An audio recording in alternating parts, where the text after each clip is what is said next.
হচ্ছে। পাশাপাশি আমাদের এলাকাবাসী যারা আছে তারা সহযোগিতা করবেন, কেননা একজন আলেম একজন আলেম যদি কোনো পরিবারে কোনো বংশে হয়, তাহলে আমরা যতটুকু জানি আলেম ওলামারাই বলেন 46-41 জন মানুষ সে বিনা হিসাবে বেছে নিতে পারবে, এত মর্যাদা। তো এখানে এখানে একটি মাদ্রাসা উদ্যোগ হচ্ছে ইনশাআল্লাহ।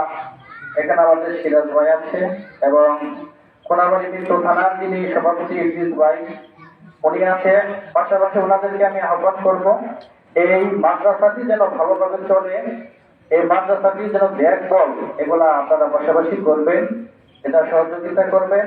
এবং আজকে আপনারা যে রোডটা দিয়ে আসছেন, আমি ইদ্রিস ভাইকে বলেছি, উনি উনি উনি বলেছে এবং সিরাজ ভাইকে বলে গেছে আমাদের রাস্তাটা যেন ভালো হয়।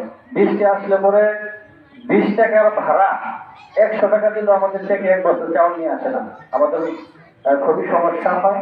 সেজন্য আমাদের যে সিরাজ ভাই আছে কোনাবাড়ি মেট্রো থানার যুগ্ম সাধারণ সম্পাদক, আমার ছোট দলজন বড় ভাই, তার যে নেতা আছে তাকে বলবে আমাদের এই যে একটা যেন এই রাস্তাটা হয়ে যায়। এ পর্যায়ে আপনাদের মাঝে আলোচনা রাখবেন কোনাবাড়ি মেট্রো থানার সিনিয়র যুগ্ম সাধারণ সম্পাদক বিএনপি জনাব মোহাম্মদ সিরাজুল ইসলাম সিরাজ ভাই। আমি আমাদের শ্রদ্ধাভাজন বড় ভাইকে বক্তব্য রাখার জন্য আহ্বান করছি।